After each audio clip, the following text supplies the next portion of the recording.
Thank you so much. A quick thank you to my intimate team, Juan Bertrand, who is the only person who went out and filmed everything with me. My outstanding producers, Jay Van Hoy, Lars Knutz, and Hadagopian, who believed in this movie when nobody did early on. My dedicated editors, Brian Chang and Jay Sternberg, and my mom. It's not an easy film for a mom to have her son make, so thanks for all the patience, Ima. That's it. Thanks for coming today.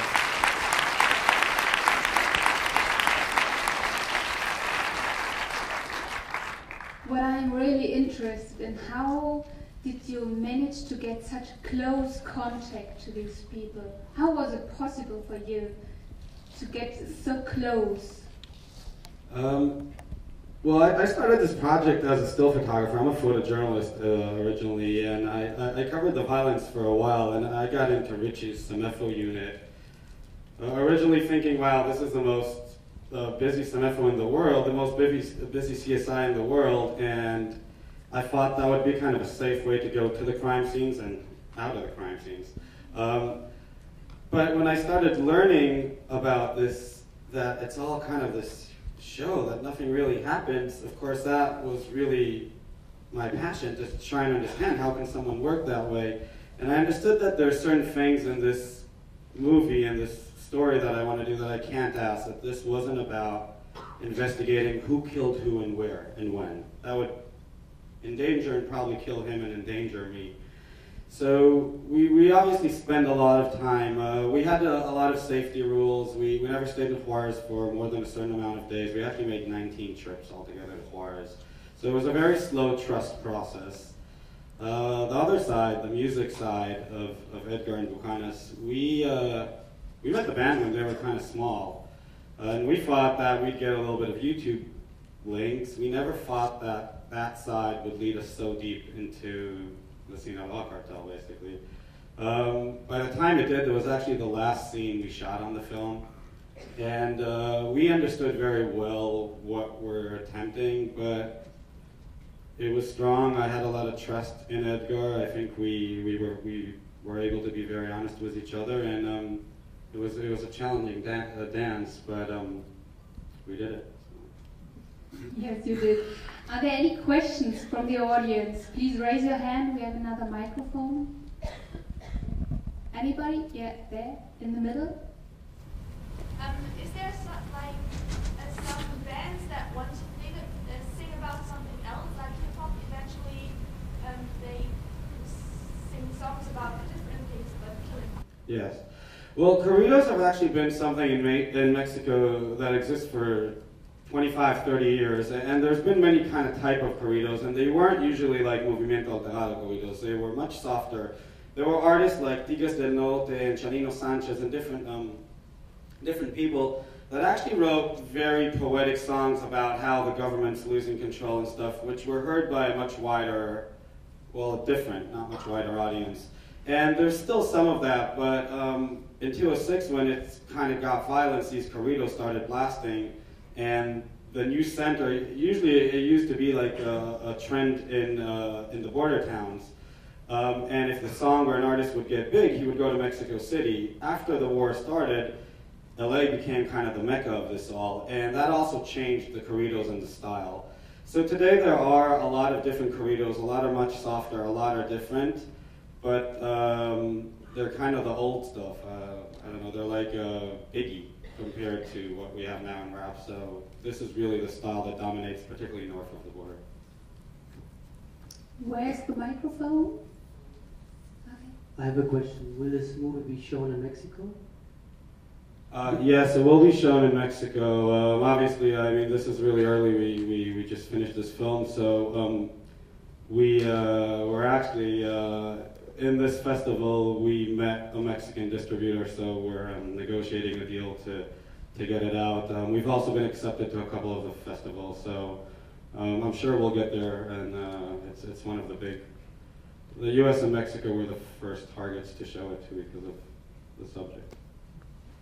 We're also actually going to do a screening in El Diario Juarez, which is a newspaper that we saw the journalist Sandra Rodriguez from. They've been very helpful in this, so none of them saw it, so that'll happen next month.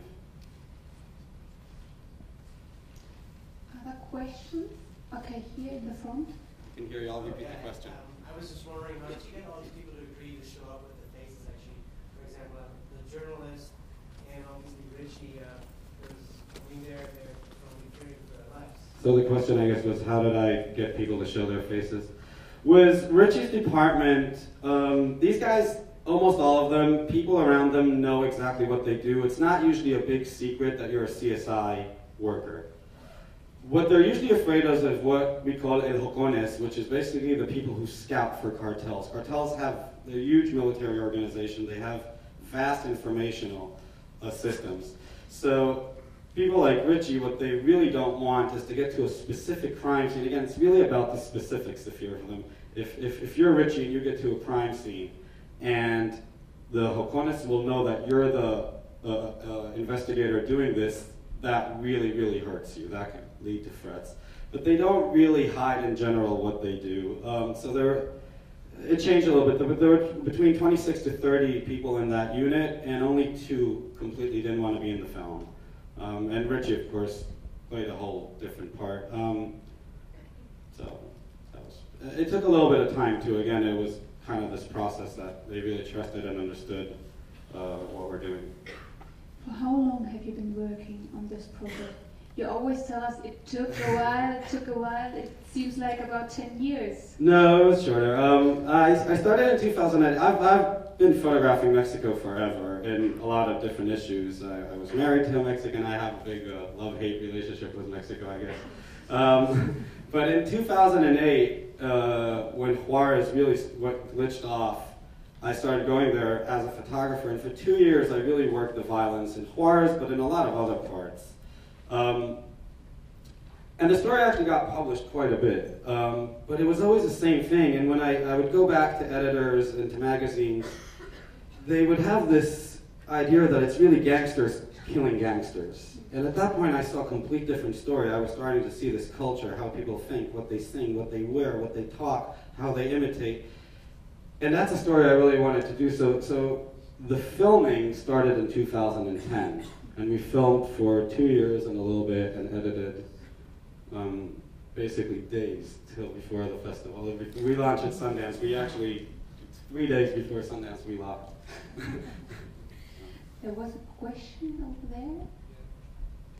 Where's the microphone? Yes, when you started to talk about the behavior and the motivation of the authorities according to investigations which are taking place, why didn't you get further? I mean, obviously people didn't talk about it, but what was your impression? It was that complicated thing that we actually had a smoking gun. We heard a lot of them. We never wanted to pursue him. When we asked Richie that question where he cuts on, we cut, but he actually then talked about it. So we had different reasons to really explain, show you really how it works. But it was that line that we can't cross. And I think we set out to do a documentary that installs feelings rather than a discussion. There has been many documentaries and reports about the drug war that had experts explain to you so many facts and so many statistics. And it gets overwhelming, and I think I wanted a real cinema verite. I want you to feel what it means to be someone like that. And I think at the end, that's the comfort level we were able to achieve as a unit. Is it really more about the feeling and what it means, what it smells like, what it feels like to live in that place. So we tried to balance it. I know a lot of Mexicans sometimes try to tell me, well, how come, because Juarez has really become an example. There's so many cities that are looking like this, unfortunately. So it was kind of the limitations, I think, also of the style of the film to accomplish this side.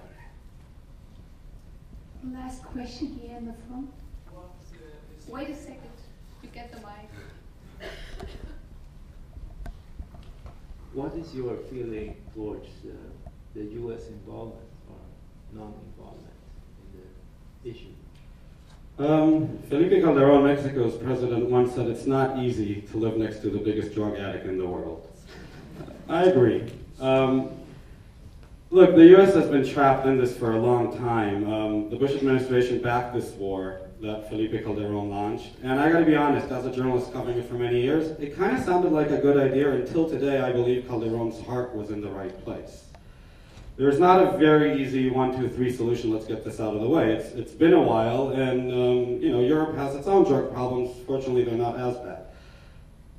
But there are a couple of basic issues, and again, we tried to make this a feeling, not a political movie, that I believe that are the big discussions here.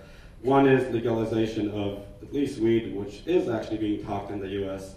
The other that is not been talked in this is the gun control. All the guns that kill these people come from the US, both the guns supplied to military and police, but more importantly, all the guns, 95% of the guns in the hands of the cartel are usually bought legally in the US because of the gun control issue. There's, at the end of the day, because I could talk about this a while, there was this drug war, and it was backed by the Bush administration, but the funding was almost doubled by the Obama administration. And nobody dare from these politicians at any time say that this is not going so well, which all of the journalists, I think, working on this seriously kept saying, hey. And what you can look at is that a lot of negative things have happened, but the drugs are just as accessible in the US. Their price has not gone up, and we all know that if you fight so strong a commodity, if it's harder to get, you should see a price. That has not happened. Not one cartel leader has been killed or behind bars. There have been middle ones hurt.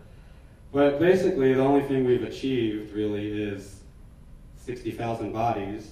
And that's why I think, when I saw these guys sink for the first time, I was horrified, I was angry. I spent 2 years watching these bodies pile up. But what I wanted to do is understand how we got there.